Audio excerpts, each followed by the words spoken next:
Thank you for coming. My name's Andy Major, and I'm a staff person at the Syracuse Peace Council.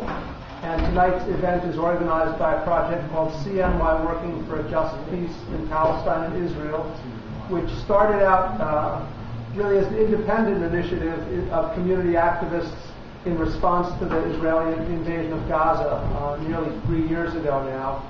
And the Peace Council has been concerned about what's happening to the Palestinian people, generally about the Middle East for many, many years, and at various times have had ongoing programming related to it, but hadn't for a number of years. And as we responded to what happened in Gaza, there was enough energy to continue the momentum and to create an ongoing project to do educational work in the community here in central New York, and also to advocate that we change U.S. policy to support a just peace rather than continuing to support Israeli aggression, as has been the case for a number of decades at this point.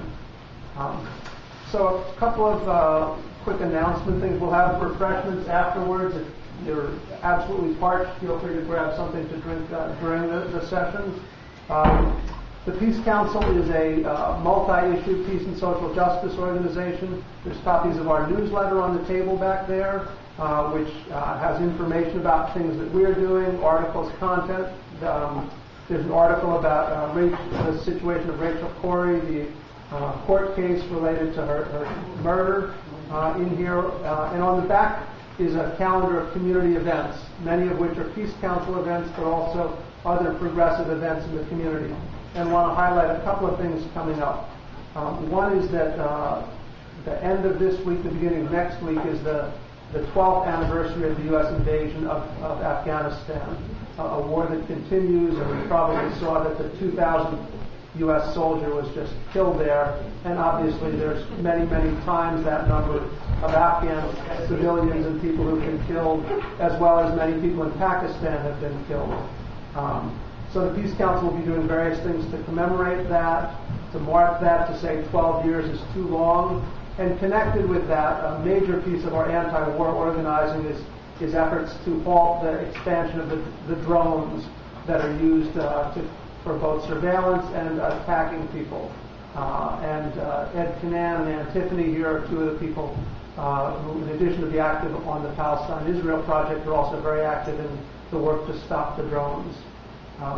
Another project of the Peace Council is called Neighbors of the Onondaga Nation, that works in support of the indigenous people of this region of the world. And the Onondaga will be traveling a week from Friday down to New York City to appeal their court case. And so we're having a solidarity vigil a couple of days before that, next Wednesday evening at 6 o'clock down at Clinton Square. So details are here in the Peace Newsletter calendar. On the table in the back are various free literature, a sign-up sheet if you're interested in getting more information from us about events and activities. We're always looking for new people to get involved, to join with us, to expand and increase the work to draw in new people. We also back there have a new piece of our work, which is a pledge, asking people to pledge to boycott goods produced in the Palestinian territory by Israeli companies. So that's our beginning to work with the BDS movement, or Boycott, Divestment, and Sanctions movement. So we'd love to expand that work and could use some more people power to help do that. So without much further ado, we're delighted to have Jimmy Johnson back here in Syracuse to speak. And thank you to Dana Alwyn for helping make the connection. With that, Jimmy spoke here several years ago, and he's an Israeli-American. When I was looking him up on the web, he identified himself as an unemployed Detroiter, so I guess he's a little more of a U.S.er now than Israeli, for the time being at least. He has worked with the Israeli Committee Against Home Demolitions, which, in addition to working to stop those demolitions, has also been one of the Israeli organizations that I think has put out the most clear analysis of the power of the occupation through the changes that have occurred over the past 15 or 20 years. He's an analyst, a scholar, a writer, an activist. And so I join you in welcoming him and look forward to hearing his words tonight.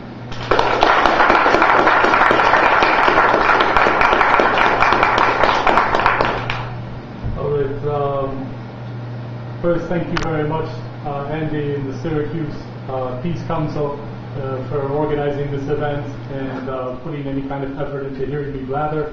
It's very kind and thoughtful of you to do so. I hope I can make it worth your while. Now, we're going to have a bit of a discussion tonight on settler colonialism, which I'll kind of introduce. But it's important to note a few things as well. One, I certainly realize that the reason I get invited to places quite often is because of certain legitimacy my voice is seen as having as a member of the Israeli peace movement, as a Jew, as a white person in this country. I can say things within a bound of allowable speech, apparently. And so I hope, beyond hope, and against all odds, that can be disregarded and perhaps destroyed a little. But we're also on Negev or Onondaga lands. We're going to be talking about settler colonialism primarily in Palestine, but I'm also talking about the United States, even if I'm not enunciating it specifically. By analogy, we have a lot to learn about indigenous removal here by looking at Palestinian removal in Palestine. So first, I'll just kind of lay out something very basic, I guess. Kind of what do I even mean by settler colonialism? Because it doesn't come up very much in radical discourse, much less popular discourse. We don't get around to it very much. So there's lots of different ways you can kind of move from one place to another. You can migrate in lots of different ways. You can immigrate, for example. So when you immigrate, you leave your place of origin, or not necessarily your origin, and you arrive to a different place, and you kind of join what you find there. And so if you're from France and you migrate to Spain, you learn to be part of Spanish society in a certain way. You retain, your French language, probably customs from home, but you join what you encounter, or the same thing if you move from, say, China to Russia. The process is the same, pretty much wherever. You learn to articulate to and to join the society, the tribe, the government, the political body that you find when you get there. Another way to relocate is to flee. You could be a refugee somewhere. That's another way that people move. But settlers do something different. So as opposed to an immigrant, which joins the society that they encounter upon migrating, the settler brings their own sovereignty with them. And so imagine someone from Spain moving to, that's actually me. I can not only throw my voice, I can throw my footsteps. So someone from from France again, moved to Spain, and they brought Spain with them, as it were, created a space of France inside Spain. That's what the settler would do. So when the British came to Turtle Island, to use one term of many, I don't want to privilege the term Turtle Island above other indigenous terms for the continent, for North America. But so when the British came to Turtle Island, they didn't articulate to the Powhatan society that they encountered in what we call Virginia. They brought Britain with them, and they established a British outpost, a space of British sovereign power, in what we call Virginia, where Powhatans lived, as it were. And so this is the process by which by which settler colonialism happens. It's the bringing of a sovereignty and displacing the sovereignty that you find there. And I'm going to lay out exactly how that happened in Palestine in just a minute here. But first I want to do a couple of comparisons. So comparing a few different things that all settler societies share. And I'm going to start with our narratives, kind of, the way we talk about ourselves and imagine our histories.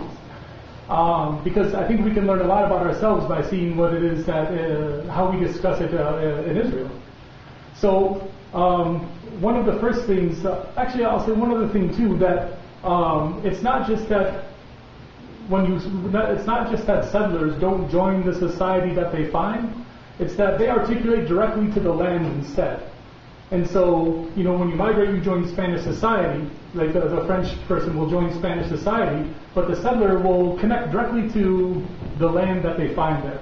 The indigenous populace is immaterial. And so the British connected directly to what they called Virginia, not to, again, to the Powhatan society. So the land is very important in this. And it's also what distinguishes settler colonialism from other more familiar forms of colonialism. In that, when the British went to India or to Nigeria, for example, they reorganized the societies that they found. They exploited, they extracted resources, but they formed a relationship with the society that they encountered, with the polity or the government in various ways that they encountered.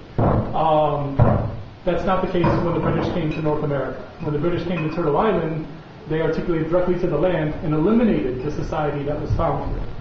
And this is something that an Australian scholar named Patrick Wolfe called settler colonialism's logic of elimination.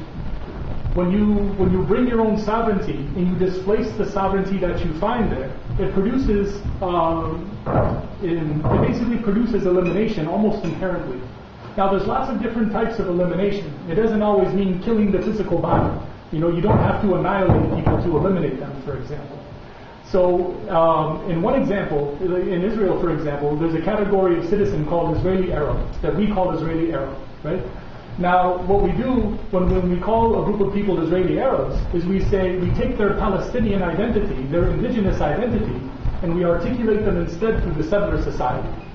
And so we're trying to make them part of Israel, not part of Palestine. And that's one way of elimination, by eliminating their indigeneity, the same way that native children were stolen here and sent to the Carlisle schools, or what are called the stolen generations in Australia.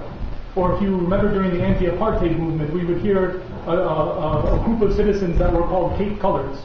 And the Cape Colours were Khoikhoi, who had their indigeneity taken from them, and were articulated through the apartheid, through the Afrikaner settler society instead.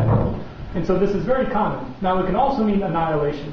As I said about the British encountering Powhatan, then I changed the tense to say, where the Powhatan are, and then they said were. It's because they're dead, as are the Delawares, as are lots of other tribes that were encountered. So sometimes it does mean physical annihilation.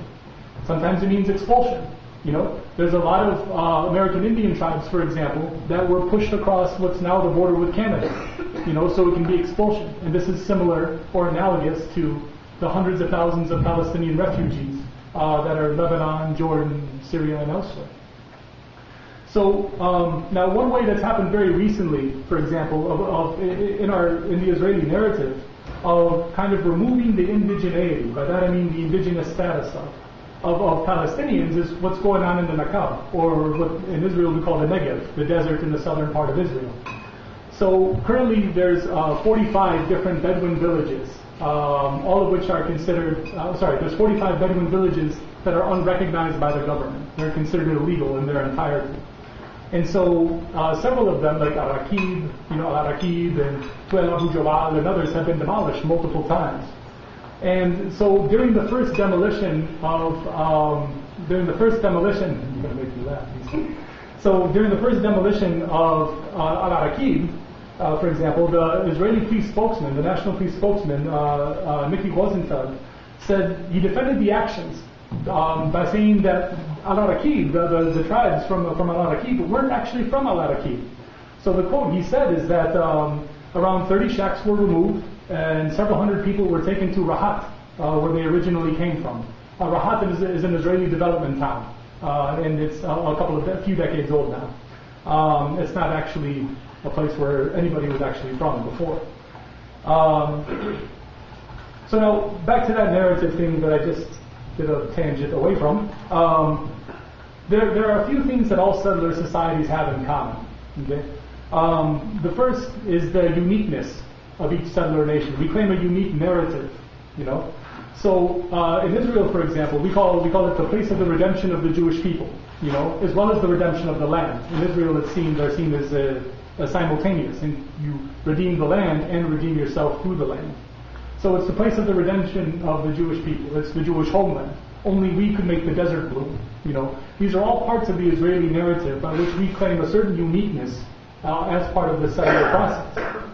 And in the United States, there's a whole school of thought about this, and it's called American exceptionalism.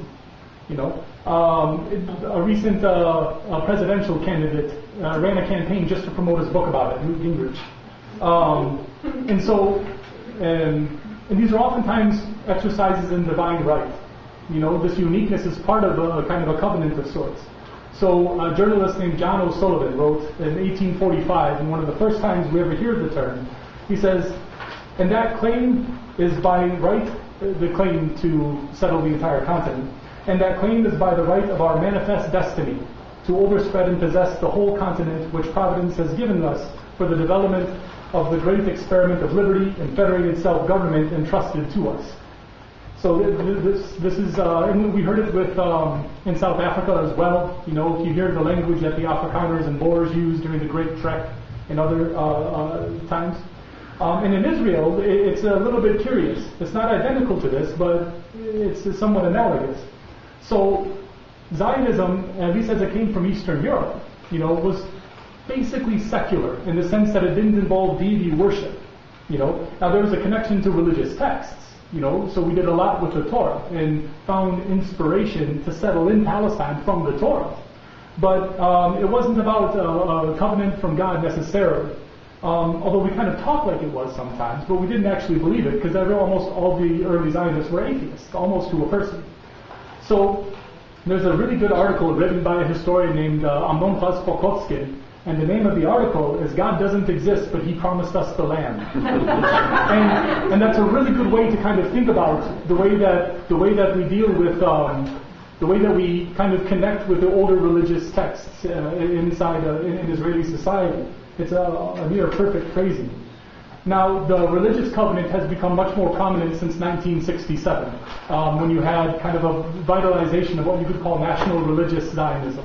There are several strains of Zionism, one of which is national religious.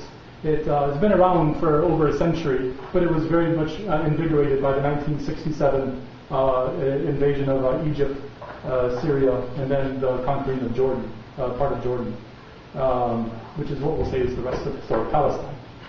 So that's the first way, the first thing that all settler societies share. We claim that we're unique.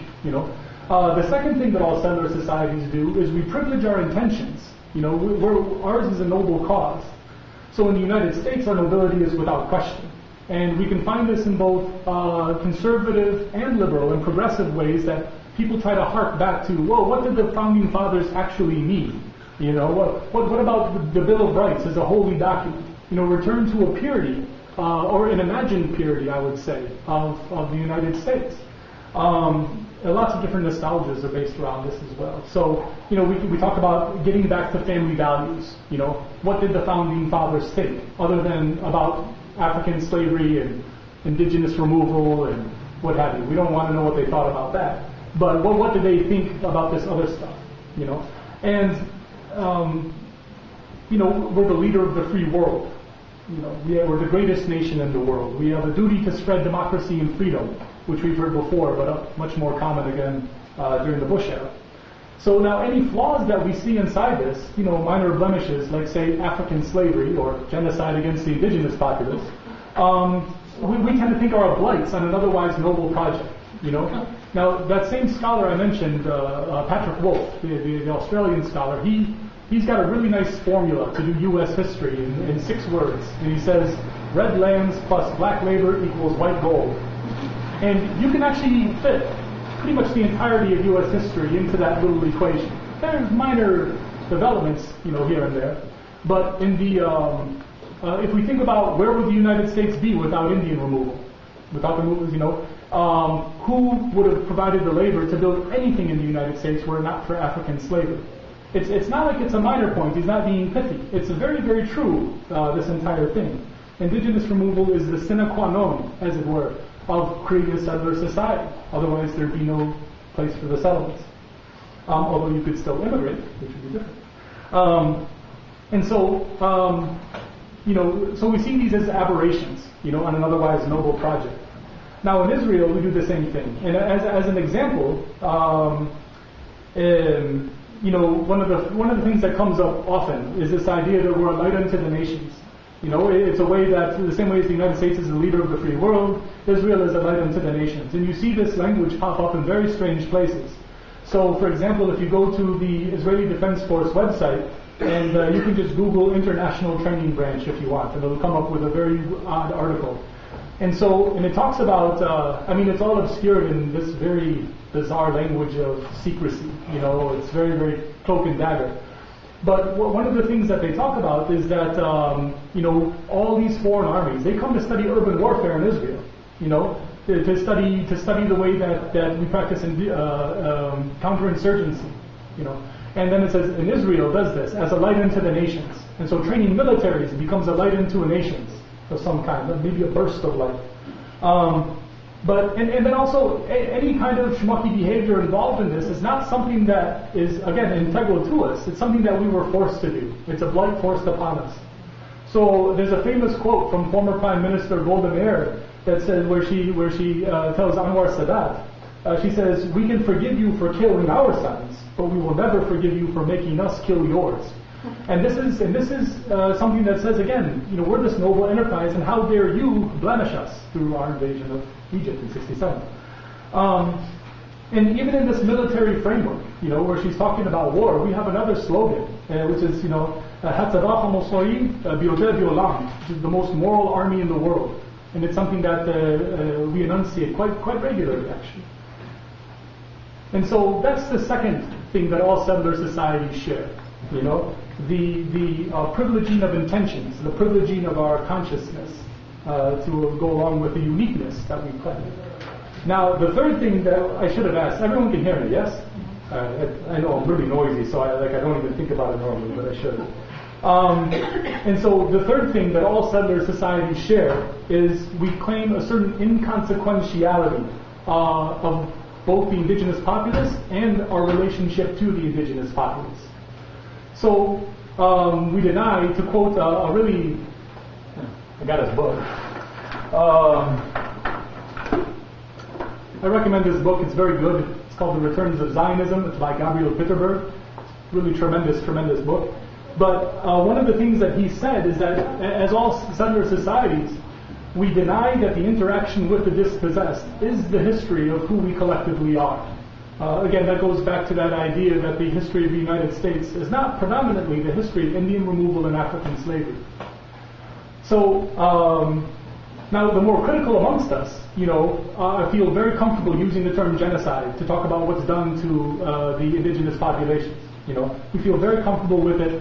We empathize with it. We recognize that it's a historical crime, but we still say it's extraneous, to who we are. It's not our history. It's, So now there are less sober narratives which tend to be much more common, and we see these, for example, in Western movies in the United States. Where American Indians, if they're included at all, they're battles. They're in battle with heroic white men who are always men. And then the indigenous populace itself, who's portrayed as the savage and as the invader, more often than not, actually. Now, in Israel, it's quite different. The relative success of the genocide in the United States and how thorough indigenous removal was keeps indigenous people, generally speaking, further out of light than Palestinians are in Israel. So, but that said, we still would deny that Palestinian removal is the history of who we are. And I'll get to some of this coming right now. So, going specifically, leaving the comparative stuff for a moment, and going specifically to Palestine, I'm going to focus on two different periods very, very briefly, one of which is from 1882 to 1903, what we call the first Aliyah, or the farmers' Aliyah. And the second is from 1904 to 1914, what's called the second Aliyah. Now, the Aliyah literally means ascension in Hebrew. So an Oleh is someone who ascends, and Aliyot is the plural. So the first and second Aliyot. So the first Aliyah is called the farmers' Aliyah. And it was primarily European planters who came generally funded by Baron Edmund Rothschild and established kind of plantations. And so they purchased Palestinian lands, oftentimes either directly from the Ottomans or more commonly from Lebanese landlords, or sometimes very just wealthy Palestinian families. And so they purchased the lands and they would plant. And I'm sure for the people who work those farms, who are almost all Palestinian, almost without exception, I'm sure it was unpleasant, as any other labor relationship in the agricultural field tends to be. But as long as you had that planter job, it didn't really matter who was hiring you. Whether it was, I'm sure it mattered a little, but it wasn't that fundamental. Is it a rich Lebanese family? Is it these new Europeans who have the plantation? The process of indigenous removal was relatively small during the first Aliyah. It happened, but it was pretty uncommon. The second Aliyah is where we see a qualitative difference. And I think that you can call it settler colonialism for sure. The first Aliyah brought settlers, but they were kind of just owning plantations. It was like opening up a factory somewhere, approximately, today.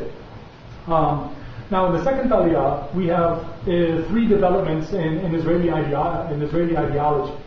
The first is what we call the Kibush HaKarka, the Conquest of Land, sometimes also called Kibush HaAdama, and the Kibush HaKarka is very closely related to this idea that I mentioned previously of the Gilut HaAdama, the redemption of the land. So now, conquest of land, interestingly, this first verb kibush that I said, kibush is what we actually call the occupation in Hebrew. So we refer to this term conquest. So the kibush is what we mean by also the territories conquered after 1967. So now, kibush harakaka, what it means is the conquest of land, the taking it out of the ability for Palestinians to live there and to own it. So a lot of this was done around the idea that in order to successfully create Zionism, to successfully realize Zionism, you can't compete with Palestinians in the labor and land markets. And stuff has to be removed from the labor and land market, in order to keep it in Jewish hands. Otherwise, you could just sell it to somebody else who's wealthy. And so lands that were bought, for example, were oftentimes put in the hands of the Jewish National Fund, under a specific contract that says, well, these lands can no longer be sold to anybody who's not Jewish. So now, and this is something a little different than what the British did here, for example. So when the British came here, they brought British sovereignty with them. In Palestine, the Zionists didn't bring any specific sovereignty with them. They weren't official representatives of any nation, right? And this is one of the things that's oftentimes said proves that Zionism is not a form of colonialism, because it didn't have a single official metropole sponsor. There was no France to sponsor you right away, things like that. Instead, through this idea of kibush havodah, of creating spaces, exclusively Jewish spaces, it invents sovereignty on the spot.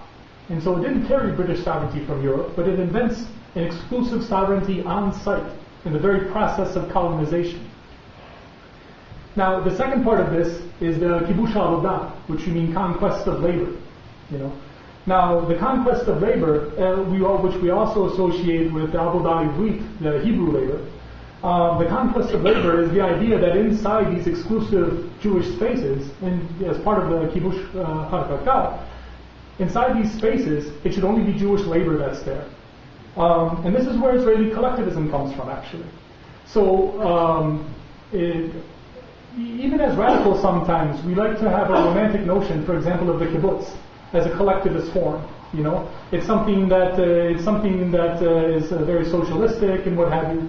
And in a very specific context, it kind of is. But if we look at where the collectivism of the kibbutz comes from, it looks very different than as we imagine it, which is oftentimes we imagine as part of the third Aliyah, which is after this period, in which you have a lot of people who left the October Revolution in the Soviet Union or in the Ukraine who migrated. And we think, they're bringing their radical communism and socialism with them. So now the first kibbutz is called Degani. Okay? Degani is established in 1908. And the reasons for the collectivism there, especially for the collectivism in the labor, is that the European workers, the Jewish workers, weren't willing to work for the same wages that Palestinians would. Palestinian laborers tended to also labor just part-time. They were mostly subsistence agriculture or sometimes a different local industry. And they would depend on harvest seasons, for the planters and for the Jewish farms and vineyards. That would be just kind of labor to supplement income, maybe to get money for taxes, which is a relatively new thing with the Ottoman land reforms a few decades before, paying taxes in a different way, working in a capitalist land system, And so they would have to, so the Jewish workers didn't want to compete. And if we're not willing to lower our wages to the Palestinian level to compete with Palestinian labor, then there's a different way to lower your cost of living, which is to form a cooperative. And this cooperative living situation, called the kibbutz, is where that comes from. It's a way to lower your cost of living because the planters wouldn't pay Jewish workers a high enough wage to meet the European standard of living. And so you can keep your standard of living and lower your costs by being a cooperative. Now, kibbutzim later, kibbutzim is the plural of a kibbutz, kibbutzim later could be very socialistic in their internal sphere, right? But the genesis of this idea of collectivism is not a space of joining together. It's a space of excluding Palestinians, and which is something that we should keep in mind. And this, incidentally, this is not just something that's kind of a mainstream discourse thing. This comes way out to the radical left, has a romantic vision as well. There's a book called A Living Revolution by a fellow named James Horrocks, for example. Came out just a couple of years ago from AK Press, which is an anarchist publisher. I suppose I'm more surprised because I'm an anarchist. I'm like, how are we doing that? But, oh well. But anyways, he talks about the radical history of the kibbutzim, excluding entirely this idea that it's a space of excluding Palestinians. Now, this idea of the kibush havodah and the kibush hakarka is also central to another Israeli construct, what we call hafrodah, separation. Okay. Now, the separation is a policy that we see in all kinds of everyday language. So when we talk about hageder hafrodah, what we call the security fence, and hageder hafrodah is a separation barrier. So in Hebrew, we normally call it hageder habitachon, which is the security fence. But in everyday parlance, we call it the separation barrier. We also call our ideal policy towards Palestinians hafrodah. We want to achieve separation. Now, this is one of the reasons why tonight I don't really want to privilege 1948 and 1967 as fundamentally important dates. They're dates of tremendous acceleration, but they're not dates where something fundamentally changed, which I think we can see by the earlier anecdote of Bedouin removal in the Negev. Depending on the year, for example, there are more house demolitions inside Israel against Palestinians than there are inside the West Bank and Gaza. By the West Bank, I include Al-Quds. Now, incidentally, this not trying to confuse or not trying to privilege 1967 and 1948, I'm not limited in doing that. It's relatively common. You see it in some segments of the Palestinian community, and quite a few actually. And there's another group that is very, very conscious that 1948 and 1967 aren't that different, who say, well, look, Tel Aviv is pretty much the same as Ma'ale Adumim, which is a very big settlement to the east of East Jerusalem. And that is the Yesha Council, which is the political representative of the West Bank settlers. They are very cognizant that it's relatively the same thing, even though they're national religious and the others were atheists. Now, there's one third part of this that gets almost no scholarly attention whatsoever, certainly none from activists. And I'd argue that it's the single most important part of this idea, of the various, kibushes, as it were, to mix my English and Hebrew. And that's the kibush Hashomer, which is the Conquest of Guardian. Now, the Conquest of Guardian is a vitally important development in there. Now, the political philosopher Max Weber, for example, why I say for example, doesn't make any sense. Talking on my ass here. So what Max Weber says that states are defined primarily by their claim to a monopoly over legitimate use of violence. That's the fundamental part of a state, is holding that monopoly, And so the kibush hashmirah, the conquest of guardian, of being the guards of the settlements themselves, of the early kibbutzim and the early moshavim, the early Jewish settlements. This idea of conquest of guardian is what establishes your legitimate space of sovereignty. It means you're actually in control of this space. The earliest settlements, including the planters, were almost all guarded by either Bedouin or Circassian Palestinians. And it's only during the second Aliyah, when you have Bar Giora and then Hashomer, which are two paramilitary groups that were founded. Hashomer is Hebrew for the watchman. Bar Giora is a famous historical military figure. Excuse me. So you had Hashomer, became the more successful. It was kind of an outgrowth of Bar Giora, actually. So Hashomer starts to take over guardian responsibilities in the various settlements, and this is what establishes that sovereign space. It's a fundamentally important thing, and it has very significant ramifications for today. Hashomer developed into Haganah. The Haganah is the precursor to the Israeli Defense Force. Thank you. Yeah. I might just stop and drink for a minute. Hope you don't mind. So Hashomer is the so Hashomer becomes Haganah. Now, part of what Haganah did, starting in 1920, was also to develop local arms industries. And so the Israeli arms and homeland security industry come directly from this idea of Kibush Hashmirav, the Conquest of Guardian. And so and to bring this a little, why is this relevant to today? Okay, it's 1920, it's almost a century ago. But one of the reasons it's important today is because it did provide the basis for the Israeli arms and homeland security industries. And this is why when we look at what the United States does in Afghanistan and Iraq, to pick two examples, we can look at the policies as they're carried out inside urban spaces especially. What the United States did in Fallujah in 2004, for example, was commented upon almost immediately by people from The Guardian and The Washington Post and elsewhere, saying, this looks quite a bit like what Israel was doing in Gaza, between 2000 and 2003, during the early years of the First Intifada. And there's a specific reason for that. It's because U.S. troops were trained in counterinsurgency and urban warfare in Israel. This isn't to say that Israel is responsible for what the U.S. does. The U.S. has its own imperial agency and invades various countries regardless of what Israel thinks. Unless you think that Israel is responsible for the U.S. invasion of Haiti. All 12 of them. So now so I don't want to put the blame on Israel for this. It's more like an enabler of sorts. And that the expertise developed during Palestinian removal, as it were, is then deployed against other people. It's not discrete.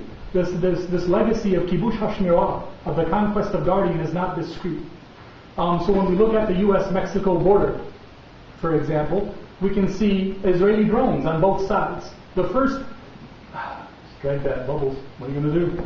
So the first drones to patrol the U.S. border weren't American drones. It wasn't a Predator. It wasn't anything like that. It was a Hermes 450 made by Elbit Systems in Haifa. Okay, and same thing for the drones that Mexico operates. They're also Israeli drones. In the U.S. invasion of Afghanistan, there are currently 15 nations using 13 different models of Israeli drones. 60% of all the drones exported over the past maybe 15 years or so are Israeli.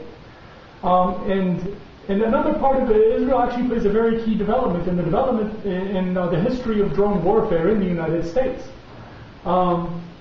Israel first bought drones in 1971. It bought a Teledyne Orion Firebee. It bought several American drones. And it used them, at this point in time, Israel was colonizing the Sinai Peninsula. Israel conquered the Sinai Peninsula in 1967 and built several settlements, which we sometimes forget about, but there were lots of settlements built in the Sinai. And so during this time, Israeli planes would be patrolling the Sinai Peninsula, and the Egyptians would cover them with anti-aircraft fire, especially when they got new Russian SA-5 surface-to-air missile systems. And so what Israel, I'm just going to keep playing with these if I don't put them someplace else. So what Israel would do is that it bought these drones as a way to be able to carry out surveillance with a lower radar profile. And so at the time, the surface-to-air missiles couldn't really pick up these drones very much. Now, at the time, though, these Teledyne Orion Firebees weren't really capable of what drones are capable of today. They operated like any other spy plane. And so they would go with a camera, they'd take pictures, it would fly back, the film would be extracted, it would be developed, and then it would be analyzed. And so they were just used for surveillance intelligence that way. But it wasn't part of the combat itself. It was something used to prepare for combat. Now, Israel recognized a weakness in this, and coinciding with increasing developments in computer processing and a video and image processing capability, it got the idea of putting a real-time video camera on a drone. And so the drones could be deployed during combat, and battle could be adjusted during combat based upon surveillance and intelligence. This is what separates these two eras of drones. One is a spy plane, the other becomes part of combat itself. And by the time Israel first deployed these in combat, which was in 1982 during the invasion of Lebanon, at this point in time the United States had actually abandoned drones. It had abandoned the technology altogether. And I want to point out again that this is not to privilege the United States in any way, to say that it's somehow more ethical for not having followed through with this.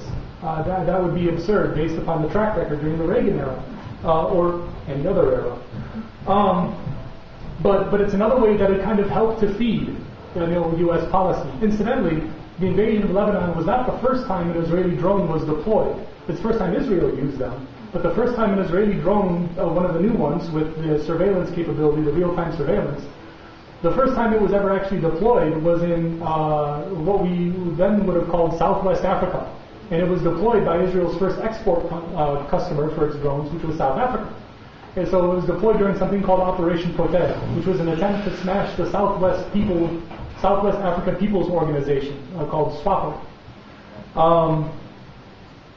Now, I want to come back. I'm hoping we can have a lot of time for discussion and such too. So I want to come back and bring this idea of this logic of elimination back for just a second. Leaving there this idea of the kibush Hashomer, the conquest of Guardian, and how it feeds into U.S. policy today. Its legacy does. The ideology has articulated differently, and it's no longer thought of as the conquest of Guardian, even if it looks very similar actually. Now, this logic of elimination is something that we should come back to both here in U.S. policies, as well as in Palestine. For the reasons I pointed out, multiple demolitions, hundreds sometimes in any given year, inside the settler society, inside the the space of complete Israeli sovereignty, So inside the green line, we might call it. So in the Galilee, in the what are called the mixed cities, like Lud and Ramla, there's lots of demolitions. In the Negev, there's lots of demolitions. Some of these places have been demolished. Al-Aqid has been demolished over 30 times now. The entire village. People keep rebuilding. So, but we should think about it in the United States too. There wasn't an era of indigenous removal. And this is a quote, another quote. I keep going back to Patrick Wolf. He's a very sharp fellow. And so there's a quote from his as well, where he defines settler colonialism in a certain way. He says, settler colonies are premised on the elimination of native societies. The split tensing, which is the split tensing reflects a determinate feature of settler colonization. The colonizers come to stay. Invasion is a structure. It's not an event. And so this idea of indigenous removal as something that happened in the United States, not something that's happening, I believe is oftentimes misguided. Sometimes we see it in very clear ways. When we can look at per capita, the largest homeless population in Hawaii, for example, is indigenous Hawaiians. And the colonization of Hawaii, it shares about the same time frame as Zionism, actually. And best I can tell, very few social justice advocates in the United States make any kind of connection or observations based upon this. It's somewhat invisible to us. Not to mention the extremely low life expectancies on reservations in the United States. Elimination isn't something that it's just about going and shooting. It's about reducing life chances. It's about all kinds of other things. And so this is one of the main reasons we should focus on these actual processes. The process of establishing settlements. Post-1967 looks very similar to the establishment of settlements during the second and third Aliyah. It looks very similar to the dozens of Homal Migdal settlements, the wall and tower settlements, that were built from 1936 to 1939 during what's called the Great Arab Revolt, or the Great Palestinian Revolt. It looks very similar to a lot of these things. So the process isn't really that different. In political discourse, we think that it is. In political discourse, because of the language used by the international community, by Israel, by ourselves, by the Palestinian Authority, by lots of organizations and entities, we make a great big separation here, and we say that, well, there's there's sometimes we say what happens inside Israel proper, to Palestinians is different than what happens in the occupied Palestinian territories. But when the processes are the same, we should question whether the language is the problem, that we're imagining a difference where there isn't one, or where the differences aren't fundamental is probably a better way, because things are a little different, the details are different, but the process is generally the same. And I think these processes, what's actually happening in the material world, is in the end will shape political discourse much more than political discourse will necessarily shape this. So we have all kinds of things, they'll go to the United Nations and then they'll declare a state and then, no, but maybe the two-state solution is dead, maybe it's not, and all of this stuff.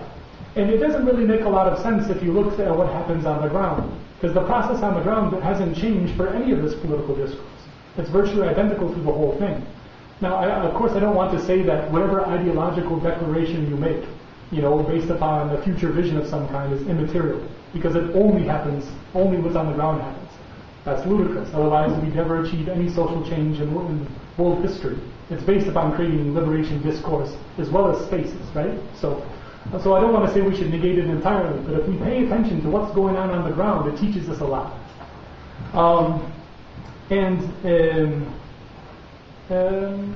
Yeah. I don't know. We start Q&A now. Should I keep blathering? I can keep, if you want, but. Well, why don't we pause for a second? Okay.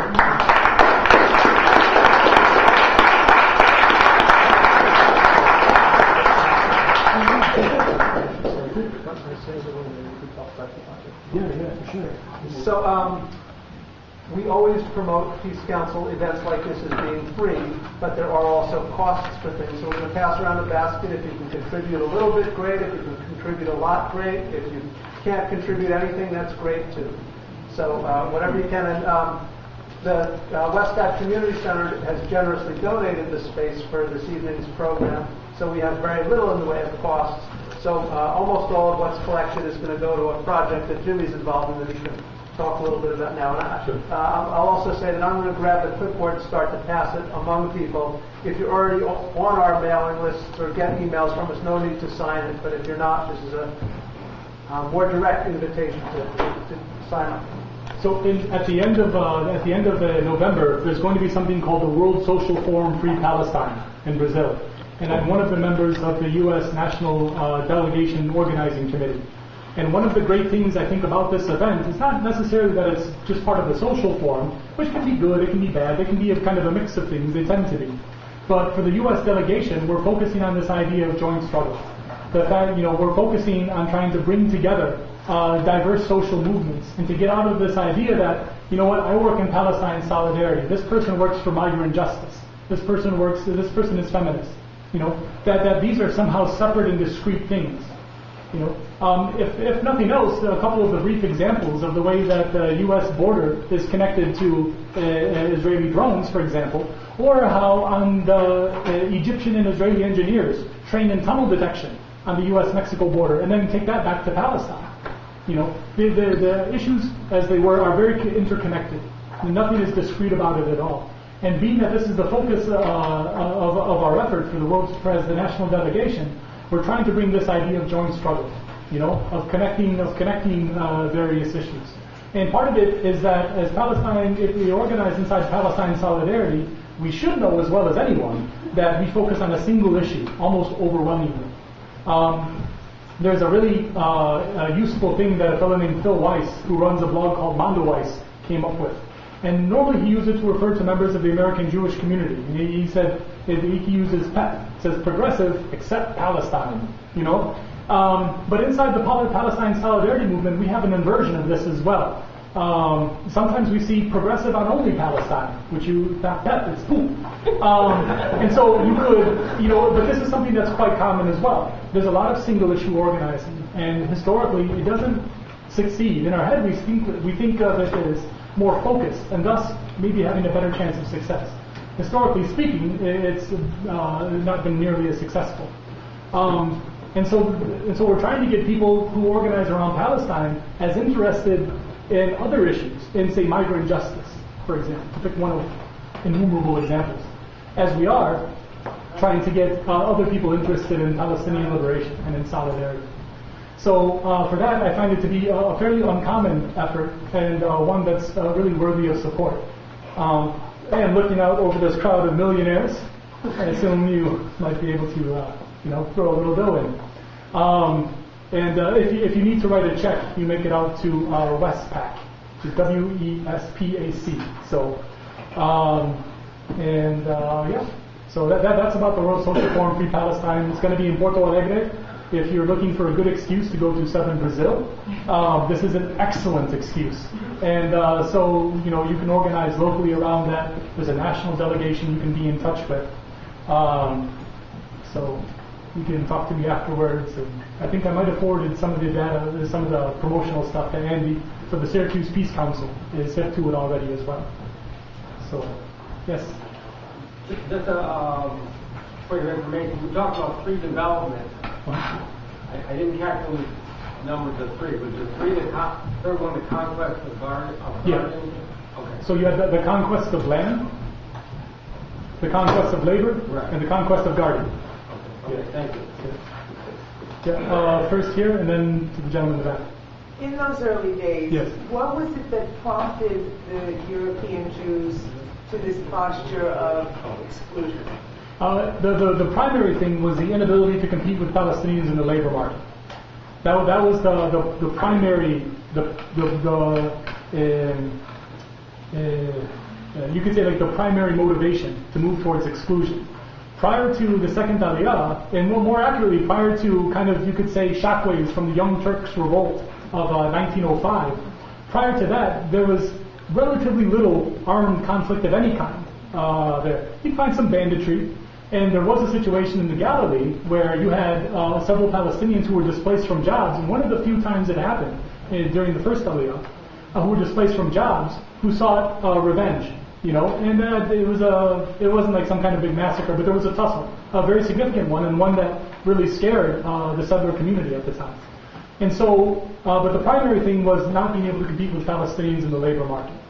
And then, after Palestinians began to be displaced, first from guarding actually, first from displacing, so the displacement of the guards, of the Bedouin and Circassian guards, is followed by hostilities with Bedouins and Circassians. As far as the historical narrative, one happens before the other. And why was there no, no dynamic of seeking solidarity? Yeah. I mean, to raise the Palestinians rather than... Yeah. There was a certain segment that tried to approach that. So some you could say that some of the settlers wanted to be immigrants. If that's a way to say it, to use that same distinction I made earlier. Some of the settlers did want to be immigrants in a way. I don't know that they approached it in a healthy way most of the time. It was oftentimes, like most European leftists at the time, it was quite paternalistic and still quite colonial, if not necessarily in a way that's going to eliminate somebody's person or displace them from their land, perhaps. It wasn't like, oh, we'll bring the railroads and then we'll all be and then they'll love us. It wasn't like that. You could say it was radical to a certain degree, but most of it was still based around this idea of a civilizing mission of sorts, but a much more sophisticated one. The crude ones articulated in the Home Office in the UK, for example. And there is actually there's somewhat of a, he should be kind of famous, although he's known a little bit in Israel, a fellow named Chaim Arozarov. Chaim Arozarov was I would say probably the premier intellectual from what you'd call labor Zionism, from the socialist-ish, segment that comes from the kibbutzim and such. And Chaim Arozarov did an economic study over something that was coming up for debate in the Hispalut, which is the union, as it were. It's kind of a nation-building thing. It's not just the labor union. It was much bigger than that. And so he wrote a study that he called On the Question of Joint Struggle. Because at the time because even inside the kibush havodah and the kibush hadamah, there was still competition with Palestinian workers in anything that was directed by the British. And so for the national railroads, for police, for civil service. And so about forming a union inside a railroad union, this happens to be a specific one, there was a long debate that was had. And the more popular one was always the idea that we should have separation. But Chaim Arlosoroff, he's known only because he was killed. He's the first prominent person to be assassinated inside like kind of intercommunal violence. He was killed by revisionists who were like the precursor to the Likud party, you know. And so he was Labor. So it'd be like Netanyahu killing Ehud Barak, and they get along so well. But Arlosoroff did this study, and it's called On the Question of Joint Organization. And what's really interesting about it is that he compares the conditions of competing with a settler population, competing with an indigenous population. This is in 1925, if I'm not mistaken. He compares the conditions. He says there's not very many places where we can make a proper comparison of this, you know. And so he goes through a few reasons why it's not perfectly analogous to the U.S. or Australia. And the example he ends up comparing it to is South Africa. He says South Africa is about the only place where we can find a similar circumstance with a settler population that wants to that works alongside of an indigenous labor force, you know. And he says, of course, you know, we don't have to judge, you know, we don't have to base our development on the color bar laws, which were already internationally notorious to a certain degree. So we don't have to base it on the color bar laws. We can, you know, but we should learn from it regardless. Even if we don't support apartheid, we should learn from it regardless. And so that was kind of a coup de grace, as it were, at the Histrodue conference, and that basically killed the idea of joint organization permanently. It remained part of the very far left, you know, and then sometimes other humanists would come along with that. So it remained part of it, but the idea of separation was not only promoted as being the only way that we'll be able to maintain this standard of living, it was internalized and rationalized as well, but it'll actually be good for Palestinians too, you know, to have their own separate part, you know. It probably had to be that way, but because it's hard to rationalize things that you know consciously to be so brutal. It's a very hard thing to do, and so we find ways to rationalize it, generally speaking. And so, so that's kind of the end of it. It's popped up here and there, like with Matzpen, which is a communist organization in the 1940s and 1950s into the 60s, remnants of which are still around, like the Alternative Information Center. It's kind of part of the legacy of Matzpen, for example. But, yeah.